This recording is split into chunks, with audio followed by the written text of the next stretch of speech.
ngizocela ukuthi silandele ophuma ngicela ukusho amagama nje ama-abbreviation njengoba enjalo because manje ngizoba nenkinga uma ngithi ngiyalibiza ophuma ka-SANRC HPRU ongu-GT Mphisa. Cela u-DJ asiphe ingoma khona leyo DJ awube young awube piano man awube young ingane zisukume bese yabo.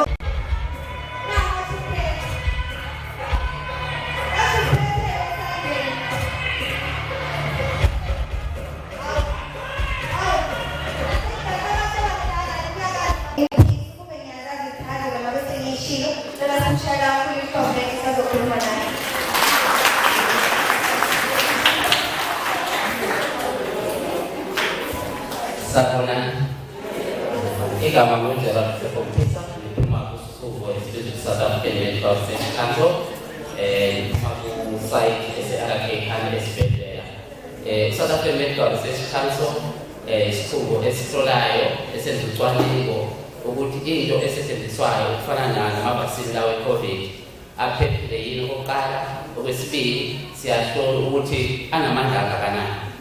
So siyasebenzela umphakathini sinamasite awu-5 esethathwe e-Arakhane iphuma khona eSiphingo, eBotasini, eThongathi naseVenda. Kuzoba nenye ezovulwa ezoba ise-Phoenix e-6. So thina umsebenzi wethu kakhulu esiwenzayo sihambe emphakathini sifundise umphakathi mayelana ngezempilo and sifundise umphakathi ngalokucwaningo esiwenzayo. So isikhathi esiningi siyaziwa nje la kwaNdengezi nendawo eziningi siyahamba sifike emakhaya sifike endaweni ukuhlangana khona abantu sibafundise ngezempilo. Ngiyabonga kakhulu ngaleli thuba ngithi libe nosuku oluhle. Siyabonga.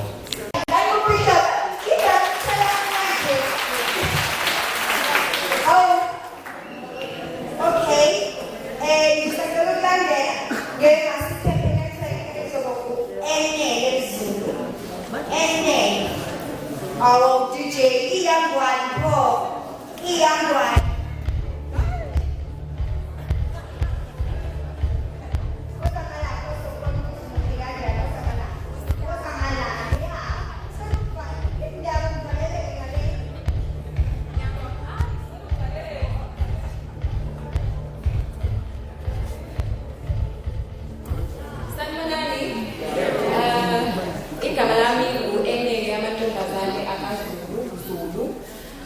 Ngibingelele lonke siphinde sibonge ithuba.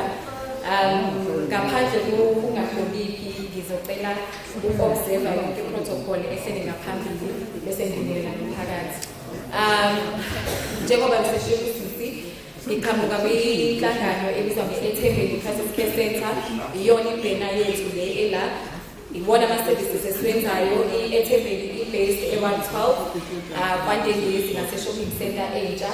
Siphinde sibe nohlelo esilenzayo ngaphansi kwe-gender-based violence esilibiza nge-Masiphephe Network, lapho sithi khona wonke umphakathi mawuphephe kulo lonke udlame eli-related to ubulili bomuntu.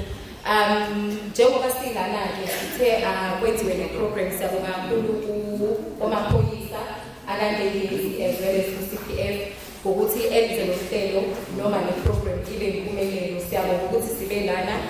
Siphinde futhi celebrate i-16 days of activism. Izolo mesiqala usuku lokuqala 25 November le-16 days of activism lapho sithi khona International Day Against Violence, lapho si-commemorate khona lonke udlame sithi siyakondena angaphindi lenzeke. Nanokuthi siyakhuthaza abantu ukuthi during the 16 days of activism from 25 up until 10 December with human rights, like 16 days, asigqoke okhala aba-promoter noma aba-encourager abantu ukuthi bayayibonakalisa emphakathini ukuthi bayadinga ukushintsho nanokuthi any act of gender-based violence bayayi-condemn. U-orange, which is the first color, okukuthi we are condemning any act against violence. And then bese kuba u-black, abantu besifazane they are encouraged ukuthi begqoke ublack bese beyashukula amaduku mase noma bengenawo ublack begqoka ama-traditional attires okuyisymbol sokuthi sizila noma sikhumbula bonke laba ama-survivors noma ama-victims e-gender-based violence. And then bese kuba i-white ribbon. I-white ribbon sigqokela ukuthi sithi peace emhlabeni. So sonke sineqhaza ekumele sidlale against ukunciphisa indlala. Ngiyabonga.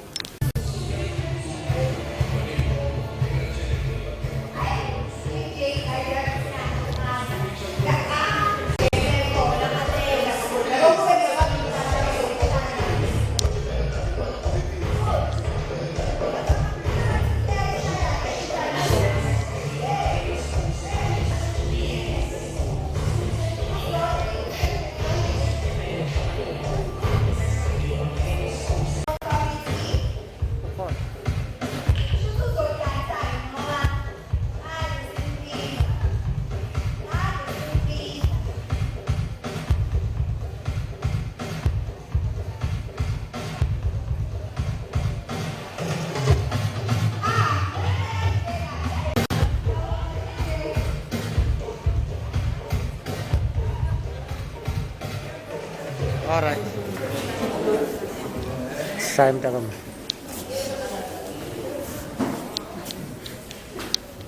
Sanibonani. Useka tuzondilo. kwaNdengezi emaphoyiseni. Odila kakhulu nesports. Ngiyasanda sports. Siyasiza kakhulu siyalekelela ezintweni eziningi.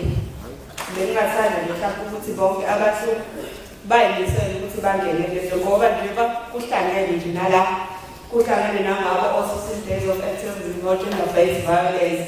Ezinye izinto ziyakusiza ngabo ukuba ku-sport kuyakusiza ezinye izinto ugcine ungayinakile yakho because ziningi inkinga esibhekana nazo emakhaya. Ziningi inkinga isakhulukazi i-youth. Ziningi izinto ebegcina bengena kuzona ngenxa yokubhoreka mhlawumbe kwesinye isikhathi. So ukuba ku-sport kuyamsiza kakhulu umntwana ukuthi akwazi ukuqoqeka abe busy uthole ukuthi mase efika nasekhaya vele uyikhathalele ngoba ubenza i-sport. So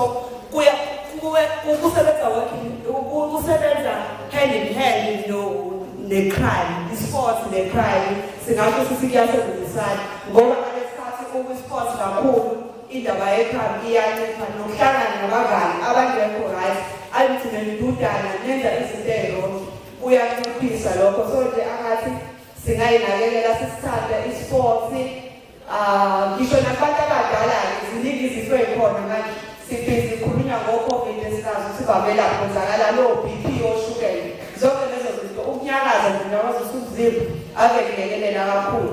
So nje ngiyakhuthaza kakhulu abantu sengathi sivela ijoyini indaba yesport noma ngabe ingayiphi indlela ukugijima kumnandi specialize kuma-aerobics.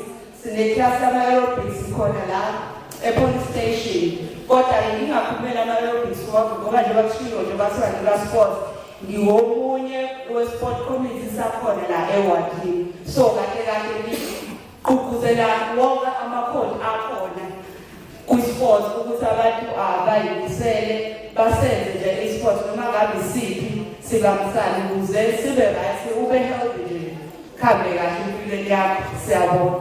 Wow. Sizamakheliki nanama-models ethu akhona ngiyawabona ukuthi isimala sengenjani ngempela ngiyabuza athi ngogesi beyakhona-ke laba abakwazi ukugijima abakwazi ukusha ama-jumping tonton nezinto zakhona all the works zaka-sport thina singakwazi uma ngase kuthiwa ngemali iyawudiliki ngithwale ngidadaze ngimshina lena ngoba gijima senzenjani siyadingeka nathi sifundise nawe tuzokhelika kodwa-ke ngicathi ikhona i-Dream Chasers Academy ikhonela lokho ukuthi laba-ke kase bengakwazi ukugijima ngcono beze ngala modeling yabo ukuze sikwazi ukuqoqeka. So siyayiqoqa ngey'ndlela zonke ey'dlulele.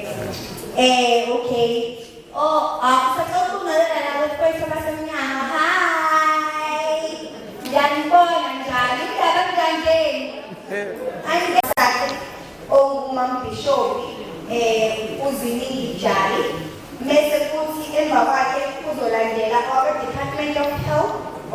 okay, I'm sorry about that one, or Department of Education, Honorable Mthunzi Mahla. Kodwa kwamanje ngisacela sibe nophuma ikasi organization. Community safety and liaison, which is the Mrs. Fikile Buthe, okay. License, which is the Mrs. Fikile Buthe. Nyangizwa babali. Nomingoma yakhe ngiyidedela kakhulu abasadlaleni. Sanibonani. Firstly, let me observe protocol.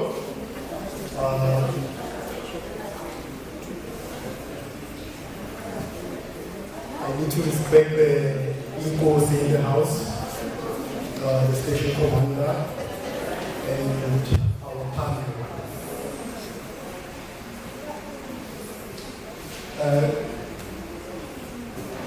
And our special guest, the community of kwaNdengezi.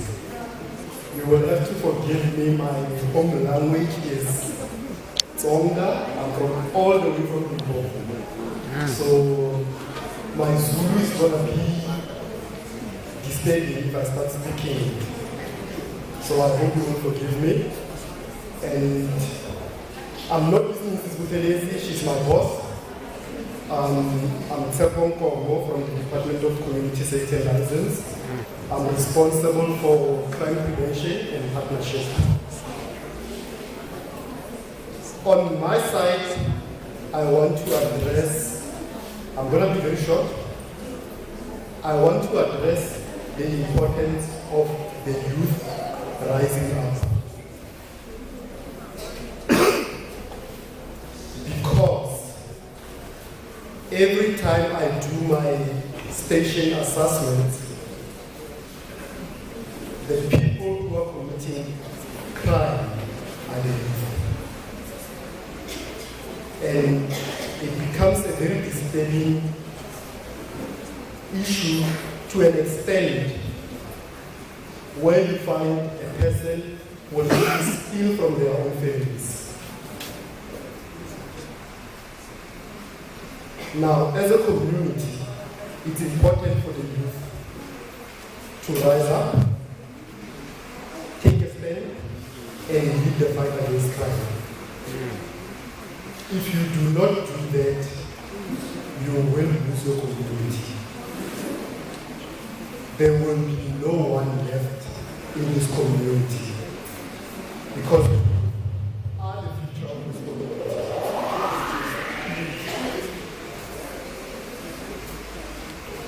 If young men and young women do not rise up, if young women and young men do not start taking their future seriously, you're going to have a problem with this community. It is so sad to see a young man raising his hands towards a woman. Some of you even go as far as assaulting your own mothers and grandmothers. It's so disturbing to see young women going to taverns, drinking to such an extent that you ask yourself, this 16-year-old, 17-year-old, where?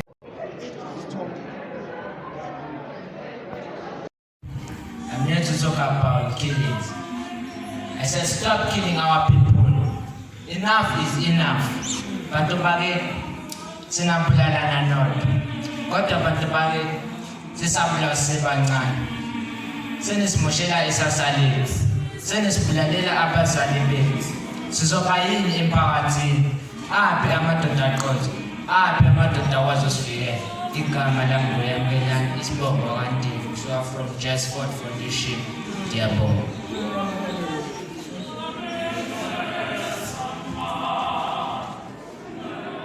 Kodwa senzeni na?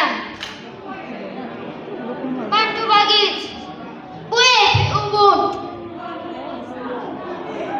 Sekwanele.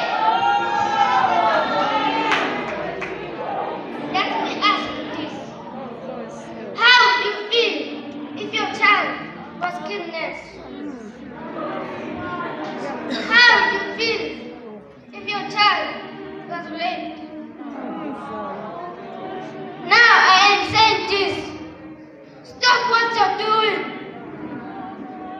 Enough is enough. Someone Niasema. Nisitayisela wamanyamazi. Ubunembezi. Ngiyabonga mambeli from Dassenhoek Foundation.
Kukhuthaze kakhulu ukuthi we become accountable. Umzali ke uqala la ekutheni abe accountable ngokuthi akhulume nengane yakhe ayibuze ukuthi kwenzekani kuyona. Kunezingane eziningi ezidlwengulwayo uthola ukuthi abazali abazi. Umzali uhleli nengane endlini iyadlwengulwa akazi. Omunye ondlela abangekho accountable ngayo abazali uthola ukuthi ingane iyadlwengulwa yisoka lakhe. Isikhathi sokuthi sisukume emphakathi yona lesizele kulela ngimama ngapheli awo ngoba yona lesizele ukuthi sifuna leyo yokubengulwa kwabantu iphenya angisho mina phela la kwaNdengezi kodwa ngisho South Africa yonke kodwa qala nawe ukuthi uyayazi ingane yakho uyayazi ukuthi ilaleli mama engalalile ekhaya uyazi ukuthi suyilele nobani kwenzakalani ngawe lengane yakho. Let us be accountable as abazali. Nansi information engifisa ukuyishare. Kubalulekile nazi ukuthi uma umuntu edlwengulwa manje into ebalulekile kakhulu kuthina njengama-activists namaphoyisa nabanye ama-stakeholders ukuthi umuntu akangagezi ngoba bebona kuvele kube nesimo angazoqala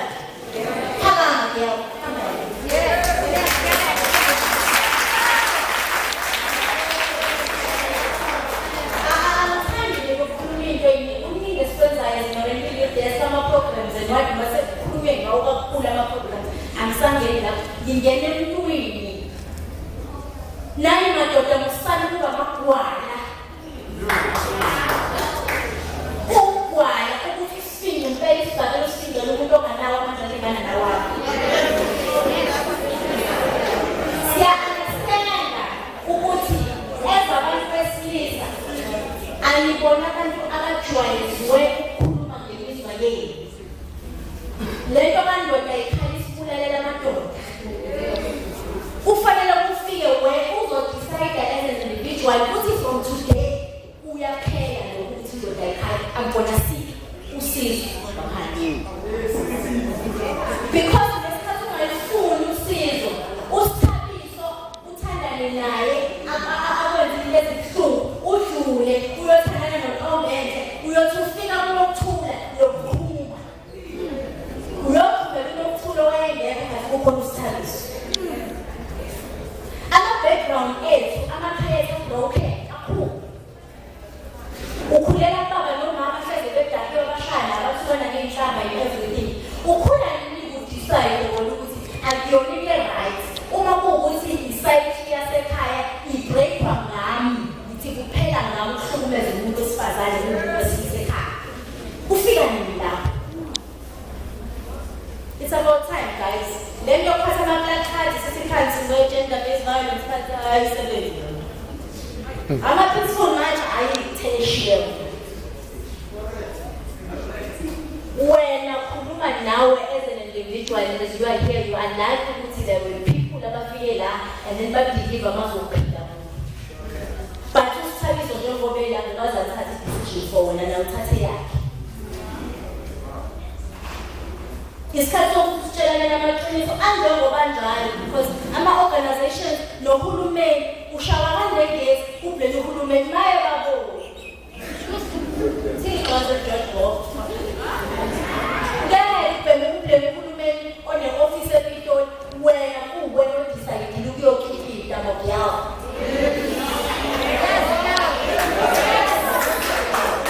uyayisaba wena impilo usaba ukuyimela wena mina ngaphume ekhaya lami ngoba kuno-state mother obevutha ngiphume engana ngishiyokala ngabuba noplastic babhili belayishe iy'mpahla zami zokugqoka ngiyofuna irenda angangisho ukuranda sokuyorenda uhlengiwe Happiness Cabashe yes umasteshi kwaNdengezi kwaNdengezi mhlawumbe ungathi usibeke esithombeni siswami ukuthi njengoba sihlangene ngibona umphakathi ukhona bekwenzakalani namhlanje luphi uhlelo eninalo bengibona niqwashisa ngalabantu bangeke ngathi ukuba nani la ngaphakathi luthini uhlelo lweni namhlanje njengoba kuhlangene abantu namhlanje beku-awareness siqwashisa abantu ngobugebengu osubukhona kakhulukazi i-GB cases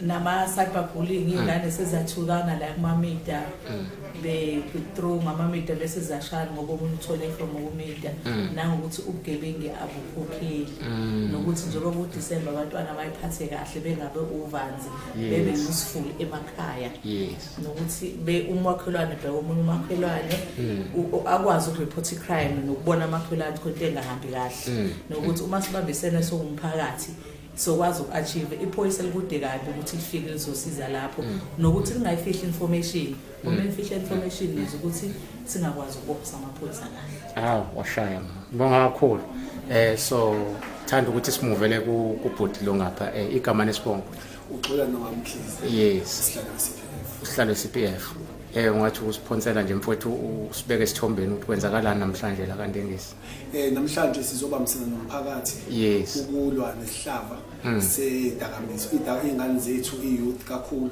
ikusasalazo ukubukeka lifa lifadalala ngenxa yedakamizwa manje sizolwa nalokho nokuthi kakhulu ey'koleni sokwaphenduka idleke zayo ama-drugs nasemphakathini umphakathi ukhala imihla namalanga banjwa kwenkunzi ama-car checking indaba zokubanjwa ukuthathwa kwey'moto okuyiyona into enye esezingeni eliphezulu yebo no-sugar daddy abantu abagcina sebenzisa imali ukuze iy'ngane bayiluthe Siyabonga kakhulu mfowethu Mkhize. Mhlambe nje ngiphinde ngimuve kancane ngize kusisi. Mhlambe uthi nje mhlambe ngesimo se-youth lenganaki.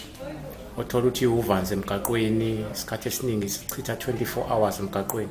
Mhlambe uthi nje mhlambe lakho ongakwazi ukukhanda ngalo mhlambe masijikjela kancane lapha neentsheni.